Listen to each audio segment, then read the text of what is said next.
سورہ روم آیت نمبر 34 اعوذ باللہ من الشیطان الرجیم بسم اللہ الرحمن الرحیم۔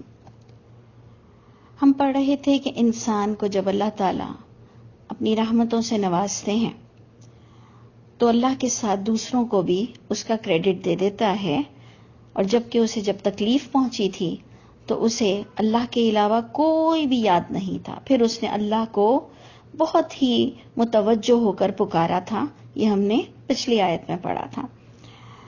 اللہ فرماتے ہیں کہ جب تم خوشی ملنے پر اللہ کے علاوہ دوسروں کو بھی کریڈٹ دیتے ہو تو اس کے آپ دیکھیں کہ اللہ تعالیٰ اس کے جواب میں کیا کہہ رہے ہیں کہ لیکفروا، یہ جو تمہاری حرکت ہے لیکفروا، تم چاہتے ہو کہ ناقدری کرو، بیما آتیناہم، جو میں نے تمہیں اپنی رحمت سے نوازا، تم چاہتے ہو کہ تم دوسروں کو بھی میرے ساتھ جب شامل کر لیتے ہو، کیونکہ ہم نے پچھلی آیت میں دیکھا کہ اذا فریق منہم بربہم یشرکون، کہ جب انہیں خوشیاں ملتی ہیں تو اس وقت ایک جماعت ان میں سے اپنے رب کے ساتھ کسی نہ کسی کو جوڑ دیتی ہے کہ اس کی وجہ سے ہوا یا اس کی وجہ سے مجھے یہ مل گیا، یا اپنے علم پر یا اپنی پاکیزگی پر اتراتا ہے۔ تو جناب اللہ فرماتے ہیں ٹھیک ہے، تم چاہ رہے ہو کہ تاکہ تم ناقدری کرو جو ہم نے ان کو دیا، فتمتعوا، ٹھیک ہے جاؤ فائدہ اٹھاؤ، فسوف تعلمون، بہت جلد تمہیں علم ہو جائے گا۔ یعنی اس سے میں سمجھتی ہوں کہ بہت جلد تمہیں علم ہو جائے گا، یعنی پھر پکڑوں گا تمہیں، یا پھر ہم یہ سمجھیں کہ بہت جلد تمہیں معلوم ہو جائے گا کہ اب قیامت میں تم کس کو میرے ساتھ شریک کر سکتے ہو۔ پھر جب تم اس دن پاور دیکھو گے اللہ کا، جو اللہ فرماتے ہیں یوم لا تملک نفس لنفس شیئا، جس دن کوئی اختیارات نہیں رکھے گا کوئی نفس کسی نفس کے لیے ذرہ برابر بھی، والامر یومئذ للہ، تمام حکم اس دن وہ دیکھے گا کہ اللہ کے ہاتھ میں ہے، کسی کو بولنے کی بھی اجازت نہیں ہوگی۔ اور اللہ کی کتاب نے ہمیں یہاں تک کہہ دیا کہ اے محمد صلی اللہ علیہ وسلم وما انت علیہم بوکیل۔ آپ دیکھیں یہ قرآن کی آیت ہمیں باقاعدہ کتنا واضح بتاتی ہے کہ وما انت، نہیں ہے آپ صلی اللہ علیہ وسلم بھی، وما انت علیہم، ان لوگوں پر کوئی وکالت کے طور پر نبی کریم صلی اللہ علیہ وسلم بھی کھڑے نہیں ہوں گے۔ تو آپ سوچئے کہ ہمارے نبی کی تعلیمات کیا ہیں اور ہم کس طرح سے شرک کر رہے ہیں، اور نبیوں کی فرسٹ پرائرٹی یہی ہوتی تھی کہ قوموں کو شرک سے بچائیں، کیونکہ اس کا جو آفٹر افیکٹس ہے یہ ہماری زندگی پر بھی پڑتا ہے، انڈیویجول حیثیت سے بھی اور مجموعی حیثیت سے بھی۔ یعنی آپ نے پچھلا بھی دیکھا کہ اللہ نے فرمایا میں نے بڑی بڑی قوموں کو تباہ کیا شرک کرنے کی وجہ سے، اور ہم سب کو اپنے انڈیویجول حیثیت سے بھی ڈرنا چاہیے کہ جب کبھی بھی ہم ذرہ برابر بھی پریشان ہوتے ہیں تو ہمیں سب سے پہلے یہ خیال کرنا چاہیے کہ میں کہیں پر اپنی نفس کو معبود تو نہیں بنا چکا ہوں۔ یعنی ہمیں سب سے پہلے اپنی تکلیف اور پریشانی میں پہلے یہ دیکھنا چاہیے کہ کہیں ایسا تو نہیں ہے کہ میرا جو دل چاہتا ہے وہ میں کرتا ہوں یا کرتی ہوں، تو گویا میں نے اپنے دل کو معبود بنا لیا ہے، اپنی خواہش نفس کو معبود بنایا ہے، اس لیے میں پریشان ہوں۔ ہم اس چیز کو سوچتے ہی نہیں ہیں۔ تو اللہ تعالیٰ ہم سب پر رحم فرمائے، ہمیں شرک کی پہچان نصیب فرمائے، اور میں کم از کم سمجھتی ہوں کہ تبلیغ کرنے والے کو یا اللہ کی بات دوسروں تک پہنچانے والوں کو شرک پر بہت ڈسکس کرنی چاہیے، کیونکہ نبیوں کا آپ دیکھیں یہی طریقہ نظر آتا ہے۔ تو اللہ فرماتے ہیں ٹھیک ہے بہت جلد تمہیں علم ہو جائے گا۔ اب آپ دیکھیں ایک بہت ہی انٹلیکچوئل پوائنٹ اللہ آپ کے سامنے رکھ رہے ہیں۔ اللہ تعالیٰ فرماتے ہیں ام انزلنا علیہم سلطانہ، یہ جو تم شرک کرتے ہو کہ اللہ کو ٹوٹل کریڈٹ نہیں دیتے ہو اپنی خوشیوں میں، ام انزلنا علیہم سلطانہ، کیا نازل کی ہے ہم نے ان پر کوئی ایسی اوتھینٹک بات، کوئی ایسی سورس، کوئی ایسی دلیل آیت کی شکل میں کیا ہم نے نازل کی ہے کہ اللہ کے علاوہ نبی بھی کسی کی تکلیف کو ہٹا سکتے ہوں؟ آپ خود سوچئے، انبیاء کرام اپنا تعارف یہ کراتے ہیں، اور خاص کر کے محمد صلی اللہ علیہ وسلم اپنا یہ تعارف کراتے ہیں کہ لا املکو لنفسی ضرا ولا نفعا، کہ میں اپنی بھی نفس کے لیے نفع اور نقصان کا اختیار نہیں رکھتا ہوں. پھر یہ بھی بات کلیئر کر دی گئی میں تمہارے لیے بھی نفع نقصان کا اختیار نہیں رکھتا ہوں. دیکھیں جب شرک کا ٹاپک آ ہی گیا ہے تو یہ ہم سب پہ فرض بنتا ہے کہ ہم کھل کر بات کریں، اور کھل کر بات کرنے والوں کی اللہ تعالیٰ کوتاہیوں کو معاف کرتے ہیں. اور ہم سب یہی چاہتے ہیں کہ اللہ تعالیٰ ہم سب جہاں کہیں بھی کوئی ایسا کام غلط کر رہے ہیں جو مجھے بھی اپنی غلطیاں نظر نہیں آ رہی، تو اللہ تعالیٰ ہم سب پر ہماری غلطیوں کو کھول دیجئے، لیکن شفقت کے ساتھ، کیونکہ اللہ کی پکڑ بھی بہت سخت ہے.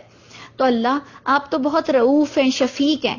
اللہ ہماری غلطیوں پر ہمیں پکڑیں اس طرح کہ ہم اصلاح کر لیں، اور اللہ تعالیٰ ہم آدم علیہ السلام کی طرح آپ سے سچی توبہ کر لیں. تو اللہ فرماتے ہیں یہ جو تم شرک کرتے ہو اور میرے ساتھ کسی اور کو بھی کریڈٹ دے دیتے ہو، تو کیا نازل کی ہے ہم نے ان پر کوئی دلیل؟ فہو یتکلم، بس وہ کچھ کلام کرتی ہے، یعنی کوئی ایسی آیت ہے جو وہ پڑھتا ہے، جو اسے سنائی جاتی ہے، جو شہادت دیتی ہے، جو کلام کرتی ہے. آپ دیکھیں کہ ہم اللہ کی کتاب کو کلام اللہ کہتے ہیں. تو اگر آپ بہت انٹلیکچوئل پوائنٹ ہے، بہت غور سے، اور بہت خوشی ہوگی مجھے اگر آپ قرآن کھول کے دیکھیں کہ اللہ فرماتے ہیں کہ کوئی ایک آیت ہے جو اس بات پر دلیل ہو کہ اللہ کے علاوہ بھی کسی کے ہاتھ میں کوئی اتھارٹی ہے. کیا نازل کی ہے ہم نے کوئی ایسی دلیل کہ جو کلام کرتی ہو، جو شہادت دیتی ہو، بما کانوا بہ یشرکون، اس بات کے ساتھ جو وہ اس اللہ کے ساتھ کسی کو ایسوسیٹ کر دیتے ہیں. آپ دیکھیں ہمارا حال تو یہ ہے کہ آج کا ہمارا جو میرے نزدیک سب سے بڑا شرک ہم کر رہے ہیں کہ اللہ کی کتاب کے ساتھ دوسری کتابوں کو اللہ کی کتاب کے برابر ٹھہرا دیتے ہیں. یہاں تک کہ عرب میں بھی، عربک لینگویج میں بھی کہہ دیا جاتا ہے سوا سوا. سوا سوا کا مطلب ہوتا ہے برابر برابر ہیں.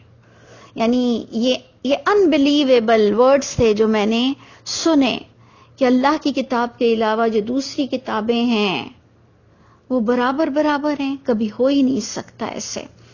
اچھا چلے ہم یہ کہتے بھی نہیں ہیں، اور ہو سکتا ہے آپ نے سنا بھی نہیں ہو سوا سوا، ہو سکتا ہے مجھے کوئی غلط فہمی ہو گئی ہو. لیکن کیا ایسا نہیں ہے کہ ہم نے یہ شرک کیا ہے کہ اللہ کی کتاب، اللہ کے کلام کے علاوہ بھی اور باتوں کو بھی اللہ کی بات بنا دی؟ تو ہم نے اللہ کی بات میں دوسری باتوں کو ایسوسیٹ نہیں کیا؟ کیا ہم نے یہ شرک نہیں کیا؟ ہم جب اس کو کلام اللہ کہتے ہیں، ہم قرآن نماز میں بھی فقط یہی 30 پارے پڑھتے ہیں، تو پھر ہم نماز جب ختم کر لیتے ہیں تو نماز سے باہر ہمارے پاس اس قرآن کے علاوہ اور کہاں سے اللہ کی باتیں آ جاتی ہیں؟ اللہ نے یہ فرمایا، اللہ نے وہ فرمایا، جو کہ قرآن میں موجود نہیں ہے. کچھ نہیں تو ہمارے یہاں بڑا معتبر لفظ ہے حدیث قدسی. آپ سوچیں، میرا دل خون کے آنسو روتا ہے جب ہم حدیث قدسی لا کر رکھ دیتے ہیں. حدیث قدسی کا مطلب یہ ہوتا ہے کہ اللہ کی کتاب کے علاوہ یہ بھی باتیں ہیں جو اللہ کے کلام کے برابر ہیں، اور یہ حدیث نبوی نہیں ہے، اور یہ حدیث قدسی ہے، اور وہ قرآن میں موجود نہیں ہے. دیکھیں میں تو صرف اپنا اسائنمنٹ اللہ کے آگے رکھ رہی ہوں مرنے سے پہلے کہ اللہ تعالیٰ جی، میں نے یہ باتیں قوم کی طرف رکھ دی تھی کہ اگر تم دوسرا شرک نہیں کر رہے ہو تو تم اللہ کے کلام کے علاوہ اور کلام اللہ کے ساتھ کیوں جوڑتے ہو؟ کیا یہ ہمارا شرک نہیں؟ اللہ تعالیٰ اگر میں غلط ہوں یا میں غلط سمجھ رہی ہوں تو اللہ تعالیٰ میری بھی اصلاح فرما دیجئے. لیکن آپ کو ضرور سوچنا ہے، مجھے ضرور سوچنا ہے. آپ مانے نہ مانے، آپ بھول سے پوائزن پی لیں، اس کا افیکٹ تو ہوگا آپ کو.